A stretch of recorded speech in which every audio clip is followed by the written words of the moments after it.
between Sydney and LA for Oceanic Flight 815 until...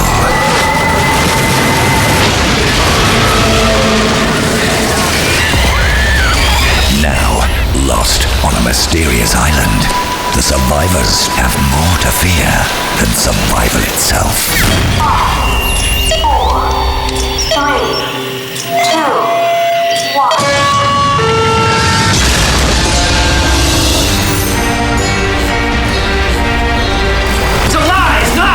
You killed us all. None of it is real! Namaste, thank you, and good luck. I think your friends just blew themselves up, brother.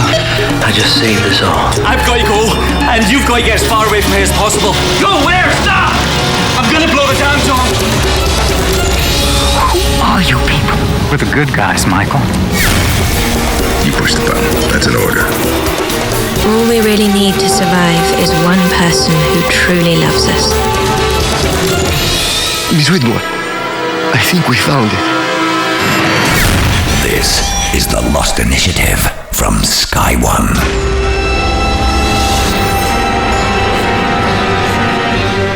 Hello, I'm Ian Lee, and this is the Lost Initiative from Sky One. We're here once again to be your guide to episode 6, I Do, and hopefully ease your pain at being left with such a big cliffhanger. We'll also be taking a look at the world of Lost online and hearing some of your theories, so please contact us via lost@sky1.co.uk. Previously on Lost. 2 days after I found out I had a fatal tumor on my spine, a spinal surgeon fell out of the sky. We had such a wonderful plan to break you, Jack. My wonderful plan got shot to sunshine when you saw my damned x-rays and figured out I was dying. You want me to save your life? I want you to want to save my life. All I can ask is that you think about it. The Lost Initiative with Ian Lee. I'm joined, as always, by Geeky Tom. Hello. Paul Terry, editor of Lost Magazine. Hello. There we go. Paul, let's start with you. Brief reactions to episode 6, which is kind of the last episode. We've got a bit of a break now, a couple of months, I think. So your reactions to this episode. Kate, damn it, run! Well, that's it. Blimey, Paul's gone monosyllabic to us. Fantastic. And Tom, what did you make of it? Yeah, it's all right. Okay, I thought it was fantastic, by the way. I thought the cliffhanger could have been a little bit more hangerish. Yeah, it wasn't great, to be honest. I was hoping a big twist. It's not really a twist. You know, Jack's got them by the balls, let's say, but they could have done a bit better. Still, an excellent episode. A lot of it centres around Ben's tumour. You need to be in surgery yesterday. All right then. Whatever you need, it's yours. I'm ready. No, I think you misunderstood me. I didn't say I was gonna do it. I just wanted you to understand how you're gonna die. You think I believe you people? You think I trust you, that I'm gonna just do the surgery and hope that you let me go? Jack! No! Go! Well, Jack, I'm very disappointed in your decision. Well, Ben, at least you won't have to be disappointed for very long. Now, if Jack is telling the truth and Ben hasn't got very long to live, this confuses me. Why has Juliet still got such an elaborate plan to kill him off in the middle of surgery, Tom? Because she could just let him die. I don't believe Juliet and all her plans. I think it's still one giant, elaborate plan. I don't think anything's mucked up at all. I think it's a whole double bluff. I think they've got Jack exactly where they want him to be, which is in that position, which we see at the end of the episode. That sentence should have ended about 30 seconds ago, but bless you for carrying on. But I'm confused, Paul. It doesn't seem to make any sense that she's got this elaborate plan. Kill him during the operation. He's going to die anyway. Just let him die. Yeah, and I think Jack's initial reaction backs it up. I think he says, well, you know, you won't be disappointed for very long because you've got this aggressive tumour and so there, So I think he's confused, crazy much about what Juliet is actually. What is her plan now? What is her involvement with? I don't trust her at all. I do think she's more powerful than Ben. I think they're all in league with each other. If Ben knows how to get off the island, why doesn't he get off the island and go and get help? Because he was born there, that's his home. But so what? I was born in Slough. I left there as soon as I could. Do you know? You don't stay in these places. That's a good point, but he does seem to be very attached to the island. We see a little bit of Locke in this episode, not quite as much as we would, and there's some shenanigans going on between Locke and Saeed. Let's have a listen. So what killed Echo? Folks back at the beach call it the monster. I don't really have a name for it. You don't believe in monsters. I believe in what I can see. But obviously you have. So why don't you tell me what you think it is? Might be what brought us here. So you believe that this monster decided that Echo was meant to die? I believe Echo died for a reason. I just don't know what it is yet. Locke seems to think that the black smoke might be what brought them here. I think Locke's wrong. I don't think it's that at all. Why? I think it's just an accident. I'm not buying this. What, the whole plane crash was an accident and all coincidence and... It may be what, like... Because, you know, that on the internet people say that the black smoke, they can see it in start of season 3, destroying the plane. So it may be the reason it crashed, but probably not the reason they all got brought there. Who was it? Was it one of you? Someone was telling me the other day that in one of the first few episodes of Series 1, you can see the black smoke going past the plane window. Well, there's a lot, in the pilot episode? Yeah. There's loads of fans that believe that, and they think that when you rewatch it, you can sort of hear the sound design when it breaks up, and then on the beach you can see a wisp of something. But I've watched it. You watched it recently. I watched it recently. I didn't see the black smoke going past the window, and you see when the plane is on the ground and it's crashed, you see black smoke, but only the black smoke you would see from a crashed aeroplane. No, on the internet you see the one destroying the engine, and it's kind of a bit too clever, the CGI, for that to be an accident or just put in sneakily. That is there. You can see. Seriously, it's on the internet. Is it actually in the show though? Some geek hasn't just added it. It is. What, when the turbine blows up? Yeah, the big money shot. If you slow it down, a big wisp of black smoke kind of swoops down, blows up the engine, and then swoops off again. Yeah, but then why wouldn't it have attacked people on the beach? And why wouldn't it have made its noises and all that? I don't know, maybe it's just really angry and it's... I'd need to see that again. I'm not buying it. Mr. Echo's funeral. Sad Mr. Echo's gone. I think he's coming back. I don't know anything, but I think he's coming back. Well, it's just we're all a bit dumbstruck still, aren't we? Because he's like a huge character, physically huge and huge to the show, the mythology of the show, and then he's kind of been buried. Yeah, in we the were talking about this earlier, weren't you? You were really disappointed in how it ended. You wanted it to all be like in like kind of night and raining, and he's coming back as a ghost. Yeah, you're he's coming back as a ghost. Sure of this, he was kind when I interviewed him, and it's been in other interviews. He didn't say as much, but he says in Series 3, you're going to see a bit more of Echo's spiritual side. That's how he talks in real life, pretty much. It is Echo's funeral. Locke has the Jesus stick. He's banging it into the ground, and there are the words, "Lift up your eyes and look north." John 3. Was it verse 3, chapter 5, chapter 3, verse 5? Yeah, I don't know. 305. Could have been time on the clock. What does that mean? Coordinates to the other's base, maybe? I don't know. Paul, any idea what you think? I think because Tom's given me nothing today. It's absolutely nothing. I thought that was pretty reasonable. You said it could be coordinates. I don't know. You're supposed to be giving the answers and coming up with theories for people that are too sick to come up with their own. I can give the answers, but I can't give I can give the theory. That was a theory. Okay, Paul. I think the fact that simply the fact that Locke is going to take that as fact, and he's going to literally stand up probably and go, right, let's say which bearing is north. And let's head that way. Yeah, that's the plan. Is probably quite disturbing for the rest of the beach camp. He said it better. Religious trivia fans, and I know there are at least 2 in this studio, I'm not saying who they are, the line is not actually from John 3:5. Which also bumps up my idea about them being coordinates. Shut up. It is actually, that really is Jesus saying, "Verily, verily," and this is how Jesus talks, "Verily, verily, I say unto thee, except a man be born of water and of the Spirit, he cannot enter into the kingdom of God." Well, so what that is John 3 verse. Yes. He sounds like Jesus from Somerset. Yes, he does. Verily, verily. And Mr. Echo died in the 5th episode of the 3rd season, 305. It's good, isn't it? Oh, I like that. I hadn't spotted that. That's quite. Alex pops up again in this. Alex is a weird one. I'm not quite sure what I think of it. Slightly, you could take it as a biblical reference in the fact that she's got a slingshot, David and Goliath kind of thing. That's rubbish. Sorry? That's rubbish. Why is it rubbish? It's just Goliath. What? Well, she's a tiny. It's a famous biblical story. Yeah, David and Goliath. But where's the giant? Where's Goliath? The big fella. Who? Pickett. He's not big. Kate and Sawyer are breaking rocks. Now, what is her relationship with Ben? Because this is interesting, isn't it? She asks, she mentions Ben. Yeah. And then when Ben is face down, getting his back sliced open, just before that, he says, "Did Alex mention me?" So there's something going on there. What do you think? Yeah, I think that we need to find out first of all where Alex lives, because they said, we took her home. Now, where is this? I mean, we've seen the cages and where Jack is, but where do all these others on this Alcatraz bit, where do they live? We know it's we think it's not suburbia. We think the suburbia bit is actually on the main island. So the suburbia that we see in episode 1 of series 3. Yeah. So what is her to Ben? So does he look after her in some way? Was he the person who looks after her? Because it's the whole Rousseau connection. Yeah, here's a theory for you. Yeah. Okay, Geeky Tom. This is copyright Geeky Tom. Yeah, father-daughter relationship. Rousseau and Ben had a little relationship. She was pregnant when she came on the island, wasn't she? I'm not sure. All Rousseau says is they took her child from her. So because that's nice. Her boyfriend is the lad that's in the cage that Kate now occupies. Yeah. That's her boyfriend. We've not seen him since though. No.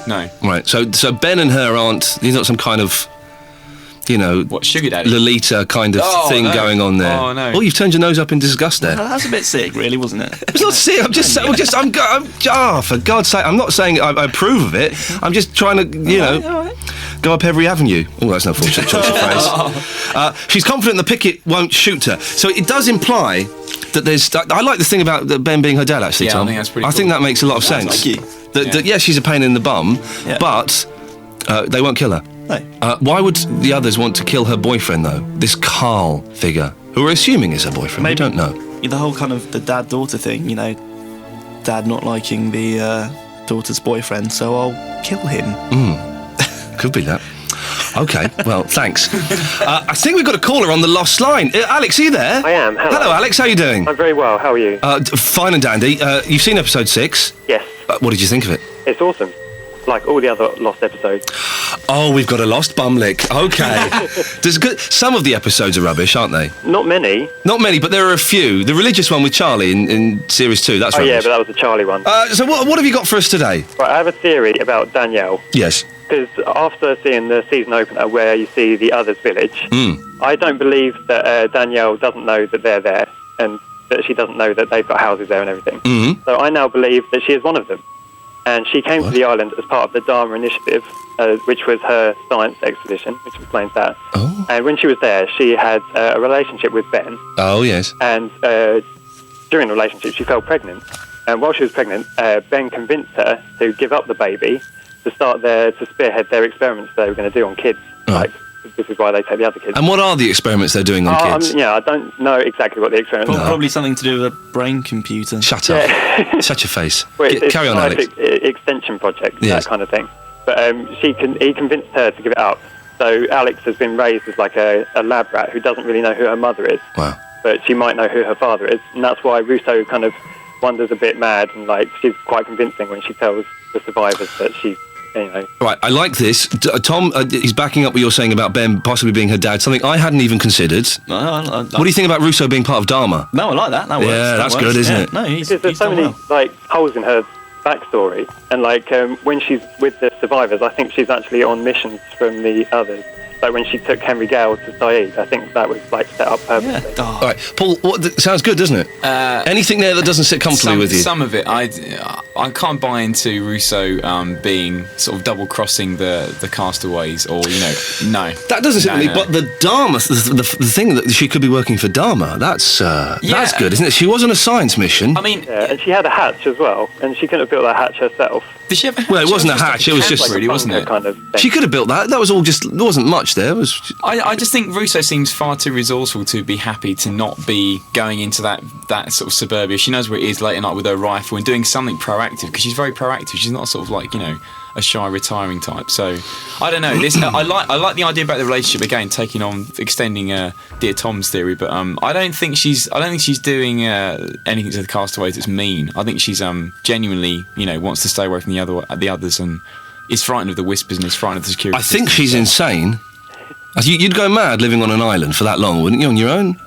Yeah, possibly. End it there. Another thing is, how has she got all those weapons? Like, she just went to the island as a scientist.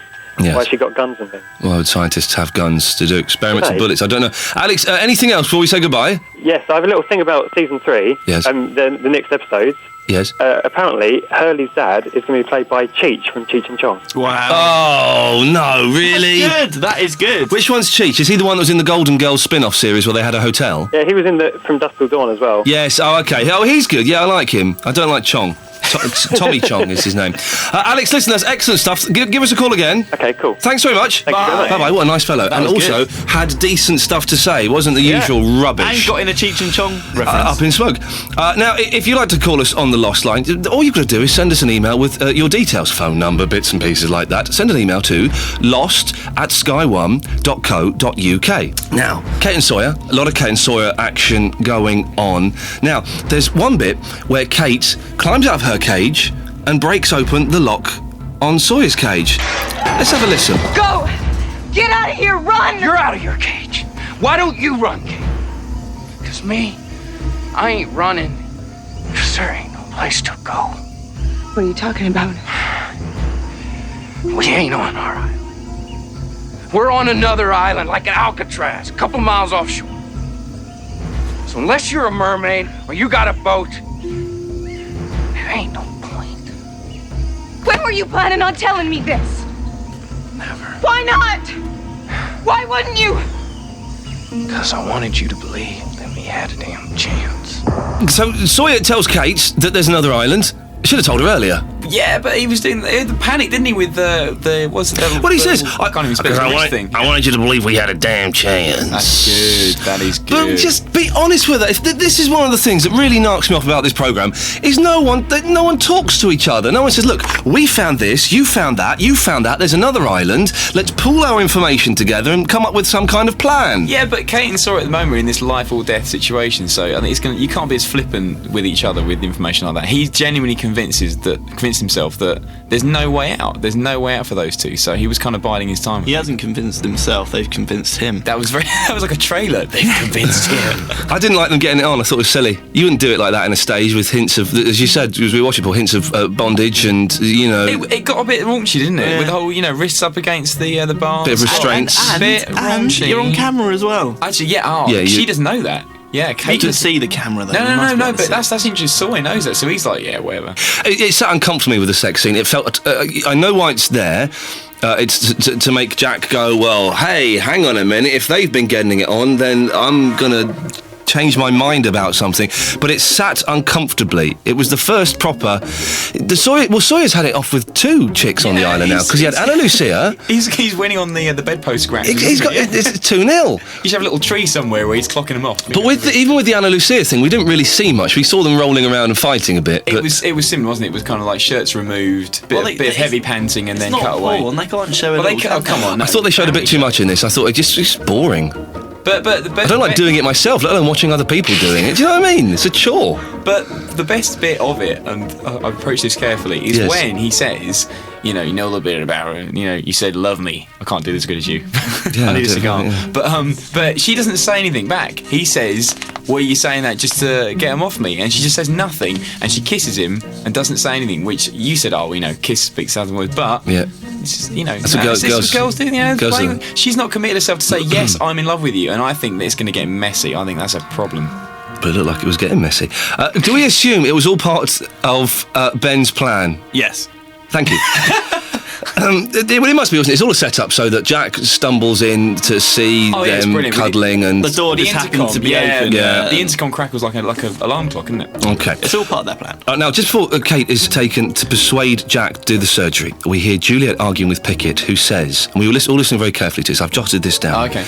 It was supposed to be 2 weeks. What was supposed to take 2 weeks? They've been on the island for about 4 days so far. It's Pickett and Juliet, but it was supposed to be 2 weeks until they brought Kate to Jack, basically, because they said they had to, Ben's original plan got scuppered because he saw the x-rays. Maybe they had to kind of change the plans, speed up the process, get Kate in there. Now, on the first day, Ben told Kate that the next 2 weeks were going to be unpleasant. It looks like she's having a great time so far. She's been getting it on. I mean, it's all part of their plan, isn't it? I think everything that's happened, including the sex, including Alex coming, I think everything is part of the plan. Yeah, because he says all about breaking them down. Because Ben says to Jack, we had this beautiful plan. We're going to grind you down so much that you'd willingly want to do the surgery.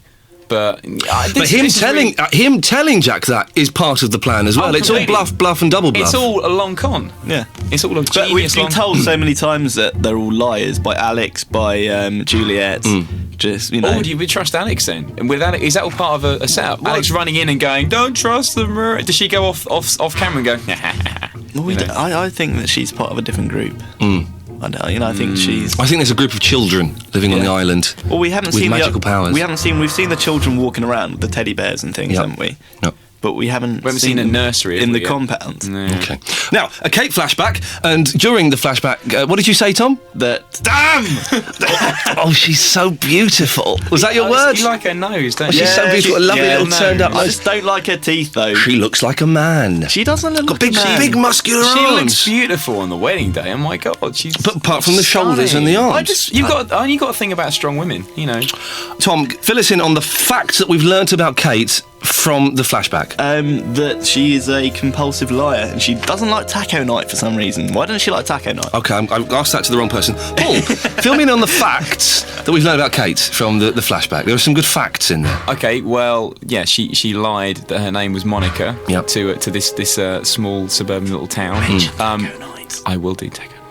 I'll do taco nights. Okay, I'll tell you the facts. She's married. God, for God's sakes, she's married. She married a copper. She wants to settle down. She's showing some signs of remorse. She drugs her copper husband, and leaves.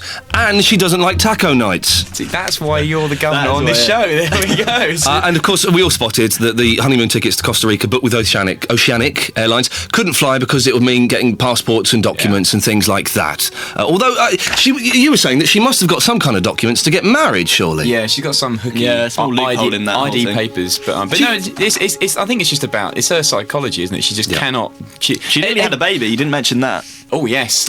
Well, she thought she was pregnant, but the test was I'm assuming it was a Widmore test. Did we see? No, was it Widmore? Did you see that? I think it probably was. I didn't see the packaging. How can you nearly have a baby? I'm not a doctor. I don't know the ramifications of that. Good flashback, I thought. Ben's surgery, very exciting part of the story. And before Ben goes under, he says this. You get nervous? Before you do surgery? I used to. Not anymore, no. Whatever happens, everything will be very different, won't it? No doubt about it. Julianne, did Alex ask about me? No. We took her home last night. I don't know where she is now. We'll see you on the other side.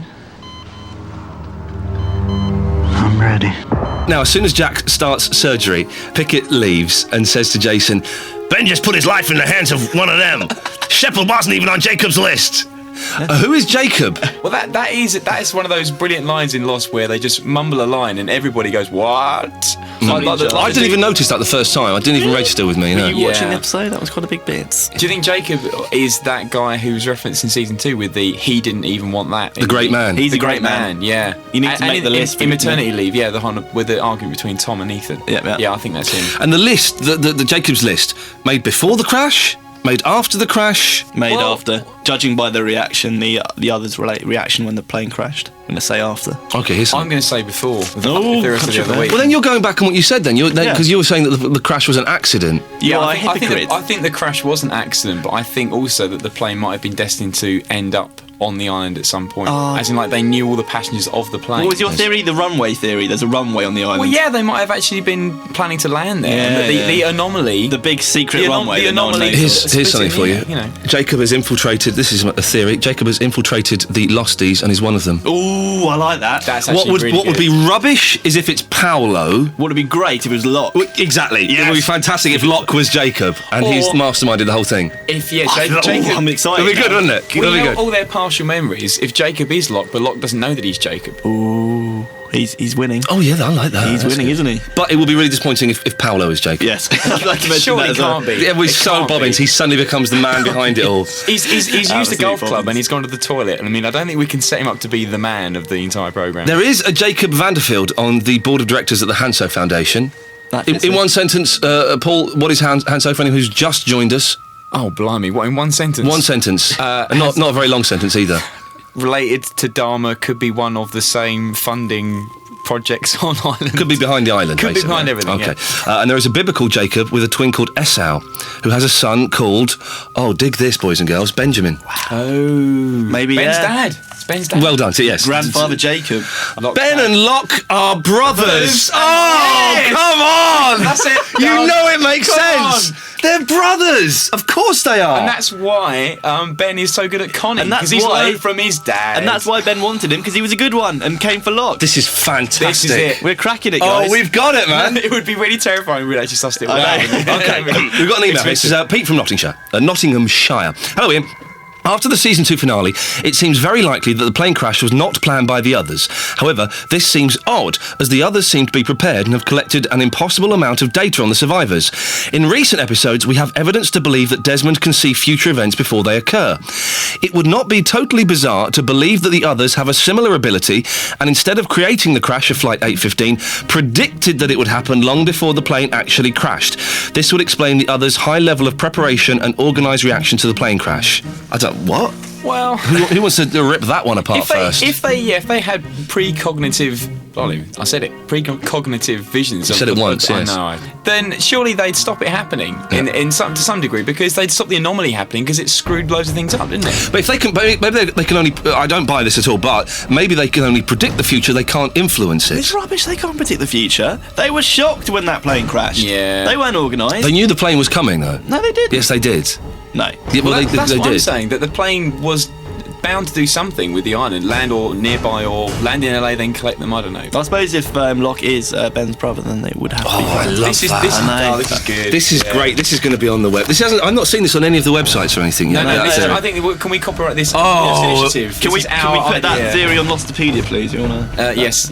Okay, listen, if you want to send us an email, please send us in your theories. We do like to read them. And your nice comments. And your nasty comments. What the hell, it makes us stronger. Send them to lost@sky1.co.uk. And now, if you want to look at some websites over the Christmas break, well, you've probably still got time now to go to everythinglost.co.uk to get some presents. They sell stuff. I've got a keyring from it, not for free, I've had to pay for it. Keyring and a couple of Lost action figures. So worth having a look there, everythinglost.co.uk. And the top 50 Lost loose ends on the tv.ign site. You can find it by Googling top 50 Lost loose ends, and that will tie up some loose ends, or it won't tie them up, it'll just highlight them for you. It won't have the one we've come up with today, obviously. No, it's the best one. But the best website has got to be sky1.co.uk/lost, where you can see interviews with the cast that I did, facts, pictures, wallpaper, things like that. It's really is a lot of fun.